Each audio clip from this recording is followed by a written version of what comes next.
Hello, good evening, and welcome to the True Crime Cocktail Hour. In this video podcast, we like to sit down on Fridays after a tough week of work. If you want, you can have a drink with me, and while you relax, I will tell you about a mysterious true crime case. On today's episode of the True Crime Cocktail Hour, on the 21st of January 1993, a 7-year-old girl named Anna died in a hospital in Ludwigsburg, Germany. She was poisoned to death. The only suspect, her own aunt. There's only one way this poison could have gotten into Anna's system, but this theory is truly unbelievable.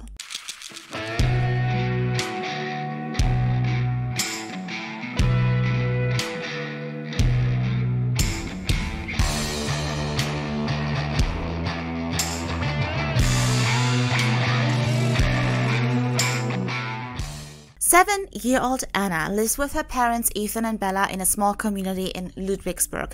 Anna is their only child.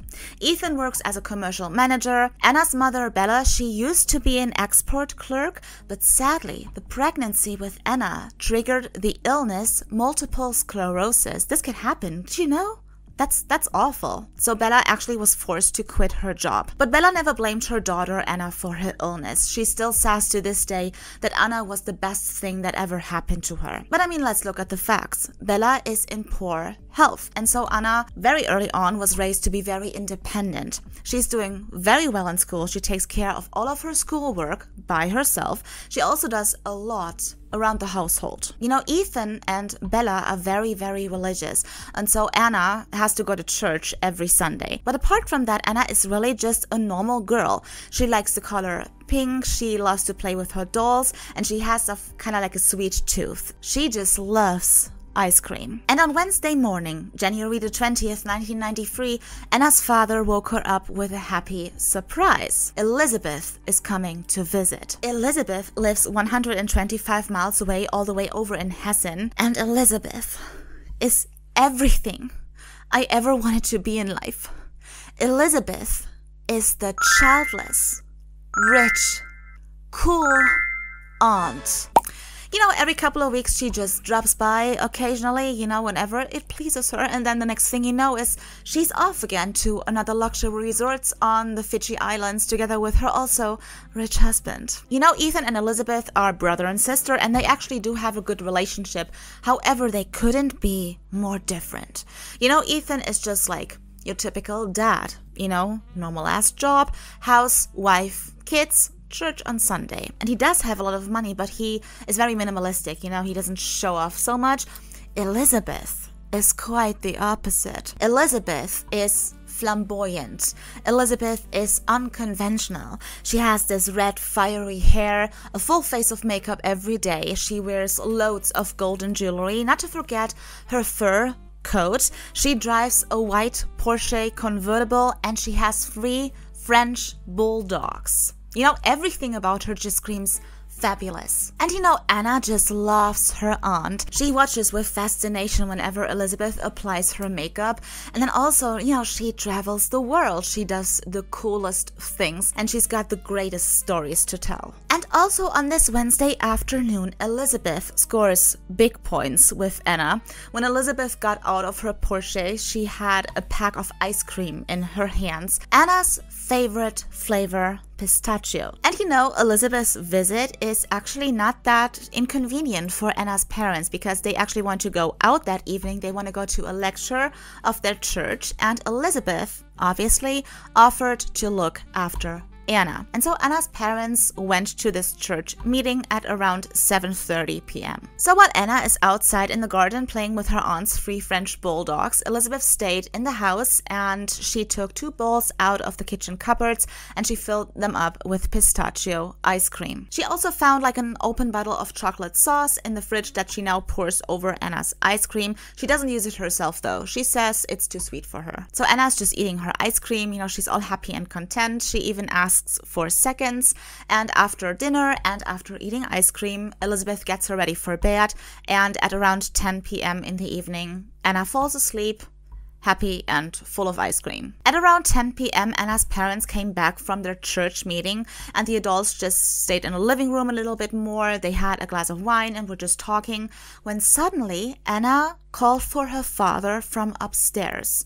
She was feeling very, very sick. She had already thrown up twice, she tells her father. So Anna gets a couple of stomach drops, she is given tea, and she's allowed to stay in the living room with the adults until she feels better, and an hour later she goes back to sleep.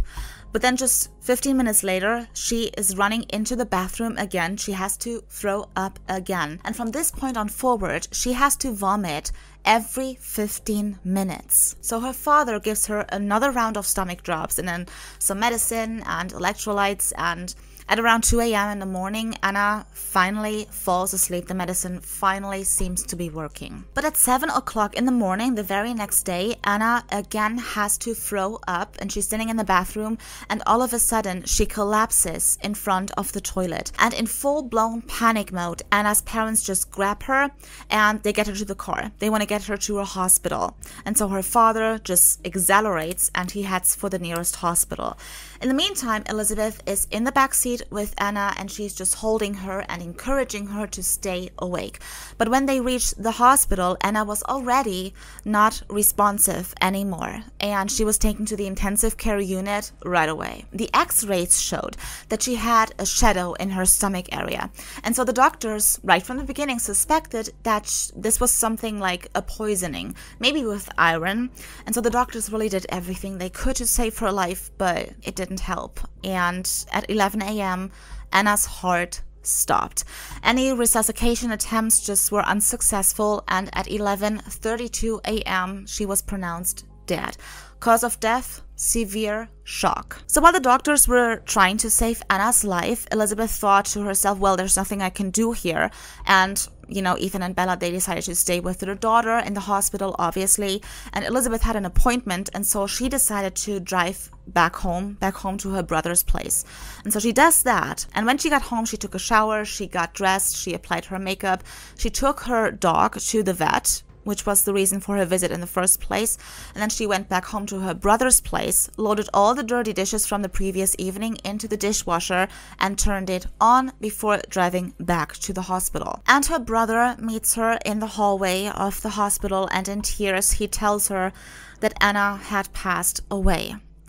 And Elisabeth says, "Oh my God, you know what I just did? I turned on the dishwasher even though it was just half full." And then one day after Anna's death, all of a sudden 2 police officers stood in front of her parents, Ethan and Bella. The doctors had informed authorities on suspicion of poisoning. The first thing these police officers did, they asked for permission to perform an autopsy, and her deeply religious parents reluctantly agreed. They also want to know what Anna ate the day before she died, and so her mother told the police officers, well, she had a roll with meatloaf in the morning and then some Christmas cookies for lunch, another roll in the evening, and ice cream, says Elisabeth, who is still in the house. And Anna's mother even said to the policewoman, well, here's all the food we had yesterday, just take it all with you, examine it, see what you can find out. But the policewoman was like, no, I don't think that's necessary. The authorities never confiscated the food the days that would follow, and so eventually Anna's mother just threw them in the trash, including the pistachio ice cream and the chocolate sauce. But it is still assumed that it is poisoning that killed Anna, and so authorities decided to examine her gastric juice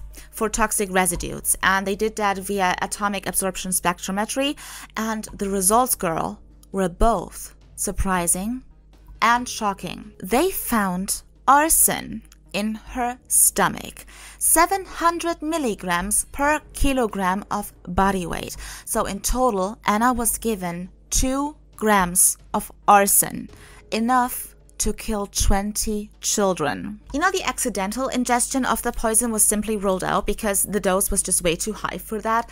And so investigation focused on the people closest to Anna, her humble, religious parents, and her unconventional, upbeat aunt. Especially when investigators found out that Ethan and Elisabeth's parents owned a pharmacy back in the day. There was a new tenant for this pharmacy now, but Ethan and Elisabeth still had a key for the basement of this pharmacy until September of 1992. Investigators found 2 bottles of arson in that basement, and there's more. The tenant also came forward and told police that Elisabeth and Ethan both had been in that basement several times in the weeks before Anna's murder. Oh, and speaking of their parents died 6 years earlier, very sudden and in quick succession. Their father just one day collapsed in the garage at the age of 65, and no one knows why. The doctors suspected a stroke. And then 8 months later, their mother, 60 years old, healthy as fuck woman, just collapsed after dinner. Cause of death? Unknown. In her medical files it said possibly a sudden drop in blood pressure. You know, Ethan and Elisabeth, they inherited millions of dollars after their parents' death. Picture book motive. And strangely enough, Elisabeth at the time lived nowhere near her parents, but every time she came to visit her parents, one of her parents would die. And so their ashes were exhumed and tested for all kinds of poisons, including arson. Results? Negative. You know, in the beginning, Anna's parents and Elisabeth really supported each other. You know, no one could believe that the other one could have anything to do with Anna's death. But you know, as the investigation drags on, slowly but surely, Elisabeth is focused by investigators. And Anna's parents, all of a sudden, turned their backs. You see, Elisabeth over here, she studied pharmacy and chemistry. She knows a lot about arson and its effects and its dosage. And then there was her strange reaction to Anna's death, you know, the statement with the dishwasher. And also Anna's teacher would report to police later that Elisabeth behaved very, very strangely during the funeral. You know, she was all happy and giggly. She was all dressed up, you know, like she was going to a fucking wedding and not to a funeral. And investigators were like, you know what? There's only one way. The poison could have gotten into this girl's system. It was the aunt. It has to be Elisabeth. She's the one who put the poison in her niece's ice cream and just murdered her in cold blood. But you know, Elisabeth defends herself. When it comes to the statement about the dishwasher, for example, she says that it was totally taken out of context. What she meant to say was, oh my god, my niece is fighting for her life here in this hospital and I'm worrying about the dishwasher. You know, and then she also defended herself about the accusation that she maybe killed both her parents. And Elisabeth says, hey, my father is diabetic and he has a liver disease, and then my mother had been suffering from strokes years before her death. And when it comes to her being all dressed up and overstyled at Anna's funeral, Elisabeth says, hey, you know what, I'm actually just doing this to hide the signs of chemotherapy. Because you gotta know, Elisabeth at the time of the story is 39 years old, and 4 years prior she was diagnosed with lymphatic cancer. But you know, Elisabeth can say whatever she wants. No one believes her. Police is so sure that she's the murderer. They're so focused on her. And then her phone is tapped and analyzed by some psychologists. And you know, the psychologist actually came up with an expert opinion without ever having spoken to her in person. And according to his expert opinion, Elisabeth is unempathetic, power-hungry, and selfish. But you know, this expert's opinion in combination with the evidence was enough for the public prosecution's office, and 14 months after Anna's death, Elisabeth was arrested and charged with premeditated murder. So the prosecution argued the poison had to be in the pistachio ice cream. There's no other way. Because Anna's parents also had eaten the meatloaf and the Christmas cookies and they were still alive. And then also the prosecution said that she only loaded the dishwasher and turned it on, even though it was only half full, to cover or destroy any last traces. She had the means and she had the opportunity. And then they also said that when she was arrested, she looked cold as ice. The defense team actually had a really good chance to get the upper hand in this circumstantial trial, because that's what it was. They were like, you know what, here's the problem with your theory, dear prosecution. Elisabeth, as you might remember, had also eaten the ice cream and she is still alive. The poison could as well have been in the chocolate sauce. And the defense team also questioned whether this was actually about Anna, because the prosecution was not able to come up with any motive why Elisabeth should kill her niece. You know, the prosecution was always like, you know, maybe it's because Elisabeth has no children. She probably wants children because she's a woman and she is obviously jealous of her brother's happy family life, and this is why she killed her niece. But the defense team was like, okay, hey, maybe this was not about Anna. Somebody somebody else was supposed to die. Maybe Ethan wanted to kill Bella or vice versa. You know, maybe Elisabeth wanted to kill her brother or Bella to get the rest of the family's money. What if Ethan wanted to get rid of his entire family to start a new life? Wouldn't be the first time this happened. And I mean, he was in the basement as well in the weeks before his daughter's death. There's also a chance that all three of them are innocent, because 2 weeks after Anna's death, the manufacturer of this ice cream received a blackmailing letter by a man who called himself Mr. Culver. And Mr. Culver demanded $80,000 or else he would put poison in individual products that would be life-threatening to the end consumers. Now, I guess normally you first write the blackmailing letter and then you put poison in the food. Well, he did it the other way around, maybe. But after this first blackmailing letter, no other letter arrived, no call, no threat, no anything. Maybe when this Mr. Culver found out that his first victim was actually a 7-year-old girl, maybe he just stopped. But the court decided in favor of the prosecution, because the prosecution was actually able to prove with an experiment that with the necessary knowledge, one was able to prepare the packet of ice cream in such a way that only a small portion of the ice cream was poisoned. And so Elisabeth was found guilty of the murder of her niece, and she was sentenced to life imprisonment. And this verdict was actually confirmed in an appeal. You know, Elisabeth is not exactly someone who just gives up like that, and she appeals again, this time to the Supreme Court. So the review of this case actually took 4 years. And in most cases, the Supreme Court would just go and hand this case over to another court, you know. But this time, the Supreme Court came down with a clear and final decision.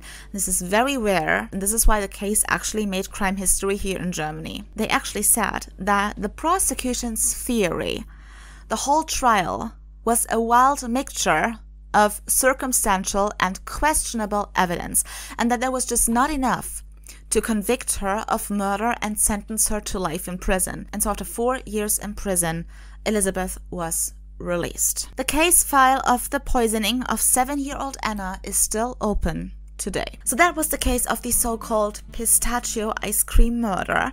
Let me know what you think down below in the comment section. Who do you think did it? What do you think happened? I want to know, so leave it down in the comment section. And while you're at it, there's also this subscribe button, and maybe you want to click on it because it would really make my day. Other than that, I hope you have a lovely and relaxing weekend ahead of you. And if you don't have any plans next Friday, why don't you meet me here for another cocktail and, of course, another mysterious true crime case. Thank you so much for hanging out with me, and thank you so much for your support, and I'll see you next week.